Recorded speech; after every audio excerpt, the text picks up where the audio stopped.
ప్రియమైన దేవుడి బిడ్డలారా, నా ఆధ్యాత్మిక కుటుంబ సభ్యులారా, మీకును మీ కుటుంబస్తులందరికీ తండ్రి, కుమార, పరిశుద్ధాత్మ పండుగ శుభాకాంక్షలు తెలియజేస్తూ, తండ్రి అనగా పరమందున్న మన యెహోవా ప్రభువు ఆది నుండి కూడా ఎన్నో అద్భుతాలను చేస్తూనే వచ్చాడు.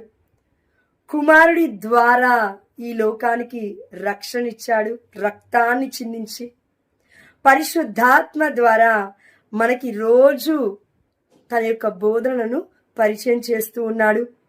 పరిశుద్ధాత్మ దేవుడు అంటే ఆదరణకర్త.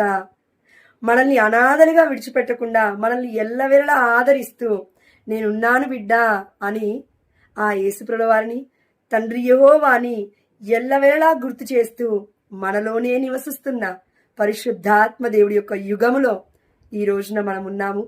యోహాను సువార్త 3వ అధ్యాయంలో మనం చూసినాం, నేను నా తండ్రియు ఐక్యమై ఉన్నాము, అయితే మీరును మాలో ఐక్యమై జీవించండి, నేనును నా తండ్రియు మీతో కలిసి నివసిస్తాము.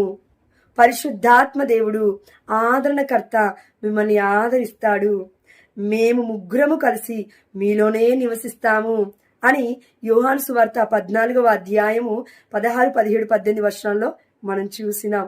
కాబట్టి తండ్రి, కుమార, పరిశుద్ధాత్మ ముగ్గురు ఒక్కరే, కానీ త్రిత్వైత్వం కలిగిన వారు కాబట్టి ముగ్గురు వ్యక్తులుగా మన కన్నతల్లి అయిన కథోలిక శ్రీ సభ బోధిస్తుంది. కానీ ఇది ఎప్పటికైనా ఒక గొప్ప పరమ రహస్యమే.